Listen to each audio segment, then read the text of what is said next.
Hello，大家好，我係 KK，又到咗 KK 賽馬頻道嘅時間啦。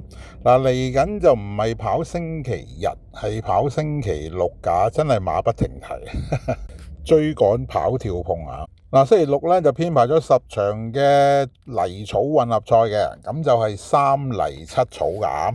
咁草地方面咧就用呢條 B+2跑到角逐㗎啦。其實近期嚟講真係要睇臨場啊，不過始終都係放係好啲嘅，即係跟前守好位啊，係始終都係着數㗎。跑10場，頭場開跑時間就係1點鐘嘅。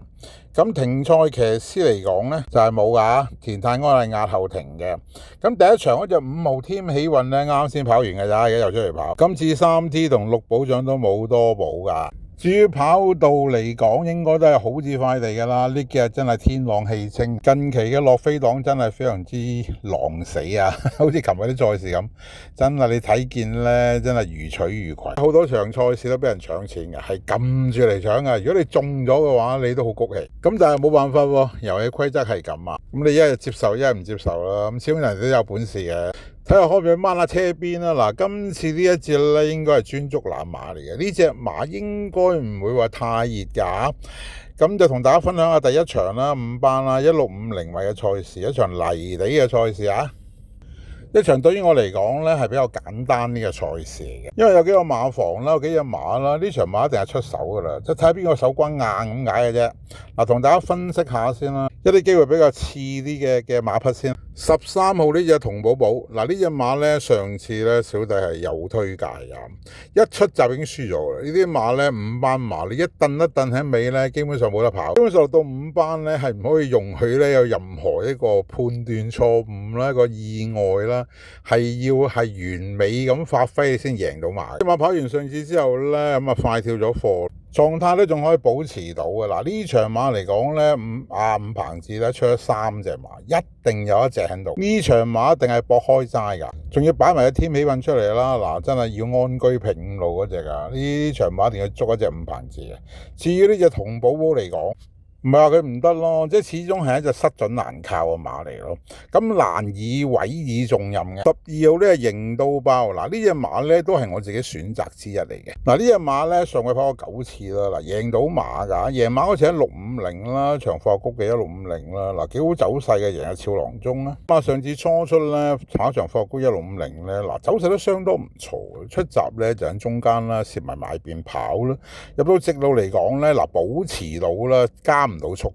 嗱，我估都仲要需要少少時間俾溫多輪啦。嗱，呢場咪有啲餐市，但係未至於令到我可以揀佢咯。嗱，11號呢隻上市魅力。呢隻馬咧跑泥地係好㗎，尤其是啲濕慢泥啊，濕泥更加好。呢隻馬咧今個已經跑過2次㗎啦，熱身係非常之足夠嘅。其實呢場馬有啲餐市嘅，問題係潘大偉成日話金城安潘大偉跑泥地好，嗱今季咧就真係有少少冚你一巴。咁呢個潘大偉嚟講咧，咁就我自己真係麻麻地，但係以馬論馬真係可以拖㗎，呢隻上市魅力㗎。10號呢隻德威勇士，嗱呢隻馬嚟講咧，咁本身上季跑過7次啦，咁都係走勢麻麻噶啦。嗱暑期嚟講咧，幾隻馬復課咧，嗱開始有啲走勢啊，即係冇之前咁懶噶，佢啲泥地閘咧試得唔錯嘅。問題呢場馬要排個12位啦，仲要無險東啦，無險東俾我最近個觀感真係麻麻地啊，要俾隻好嘢佢騎，佢都可以車傳到後嘅，擺埋一邊先啦。嗱9號歐洲傳奇，嗱呢隻腳患馬嚟講，如果唔係腳患咁嚴重咧，未知去到7歲咧，到而家都未贏到馬嘅。咁呢隻馬對於我嚟講有少少淵源嘅，因為呢隻馬咧2次跑第2咧都有我份嘅。嗱呢隻馬其實咧1650真係嫌長喎。嗱上次其實走勢唔差㗎嚇，即係佢跑場10萬嚟咧1200咧，跟住爆上嚟咧輸俾凌利標區。葉生即刻有啲料到喎，即刻報名啊，打埋黃牌啊，即刻跑呢場。即係嗱，以心意嚟講咧，呢場都好明顯。8號呢隻落足心機，嗱呢隻馬都係啦，上季嚟講跑過9次啊，即係成績真係一般啊。嗱暑假嚟講呢隻馬復操咧，我都覺得操唔起咁啊，即係見佢功夫都做到相當足㗎啦。1號呢隻勝在富祿。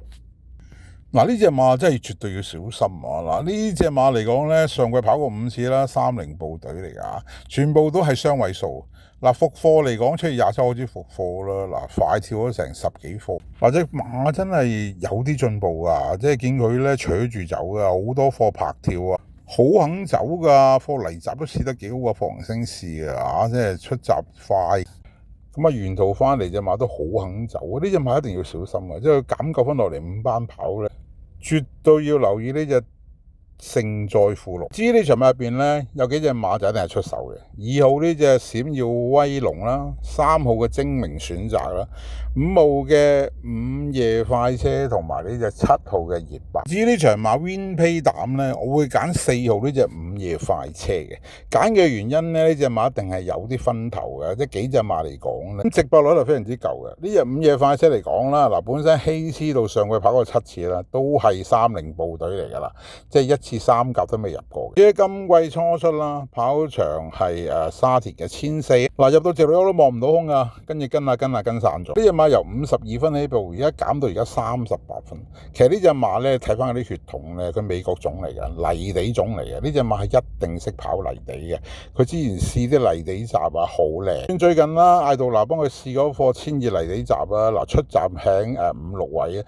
艾杜拿係沿途定住隻馬㗎咋，隻馬係自己慢慢湧上嚟嘅，撳都撳唔住。呢隻馬個雞棚搭咗好耐㗎啦，今次卒之肯報呢個泥地呢場馬對白，唔好走啦，佢個 Win Pay 都要買佢㗎啦。咁啊，膽就揀咗呢隻午夜快車先啦。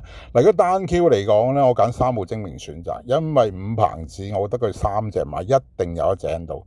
咁呢隻精明選擇咧係最佳嘅精明選擇嚟，佢嚟啲性能真係好好嘅。佢喺39分輸過俾隻天時明，天時明區跑嚟就係幾咁犀利。呢隻馬今季初出跑場沙田1200啦，再出一場就發高嘅1200啦，喺明熱身開氣啦，順便減分啦。嗱，跟住而家報呢場泥地係好對版嘅。嗱，今次仲要抽個1位，咁就唔使諗啊，霍鴻升放頭功夫係非常之好。呢隻馬仲要同隻暴風雲啊、維港激流彈埋個組集先出嚟跑呢場係好對版嘅，所以呢條單 Q 咧係絕對捉得過。隻腳揀咗呢個精明選擇先。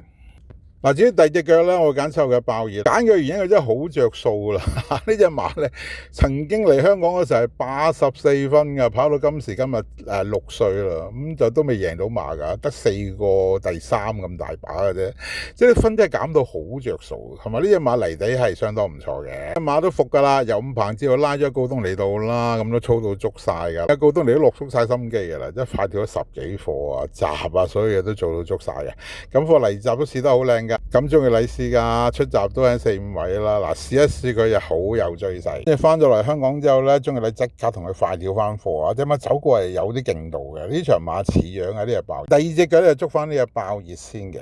嗱，第3隻腳如果保守少少咧，就要減呢隻閃耀威龍嘅。但係呢隻馬有個奇怪，我就覺得，因為呢隻馬好易騎嘅，即係唔需要揾到潘生啊。如果你揾到潘生，或者真係想穩陣少少啦，但係亦都係分少咗幾個錢㗎。咁我亦都諗咗好耐嘅，即係如果係咪要保守少少揀呢隻閃耀威龍呢？咁我曾經有2次都係太保守，我覺得。咁我今次都決定就唔咁保守啦，咁就寧願揀1號呢隻係勝在附錄啦。咁就飛咗呢隻閃耀威龍啊！咁如果大家玩重咗4連馬可以拖翻佢嘅，咁我覺得呢隻馬都係。即係換得潘生都係想搏嘅，咁但係就心意難測咯。咁我寧願揀隻冷門啦，今次啊。咁嗱，今次嘅專捉冷馬咧就會推介第1場啦，4號嘅午夜快車 Win Pay 嘅。咁腳拖嚟講咧就要3個精明選擇啦，7號嘅爆熱同埋1號呢隻勝在附錄嘅。以上就係今次專捉冷馬嘅全部推介，記住啊，推介係冇實中㗎，大家一定要管理好自己嘅財富風險啦。嗱，聽到呢度撳一撳手指公讚好先，建設性留言，訂閱未訂閱朋友記得訂閱，訂閱係唔使收費㗎。嗱，撳一撳個訂閱啦，然後撳埋隔離嗰個鐘仔就變到黑色，入到去就撳全面接收就可以㗎。咁就有第一時間就收到小弟嘅資訊㗎啦。即係如果 YouTube 有片有咩消息都會第一時間通知你㗎啦。咁然後就要分享埋出去咯，俾多啲朋友認識下小弟啊，有啲中意賽馬朋友啊。咁另外有廣告嘅時候記得聽埋啦，係一個支持嚟㗎。咁小弟就有杯奶茶飲下㗎啦。嗱，呢一節嘅專捉懶馬咧已經全部推介完畢㗎啦，咁我哋就下一條片見啦，拜拜。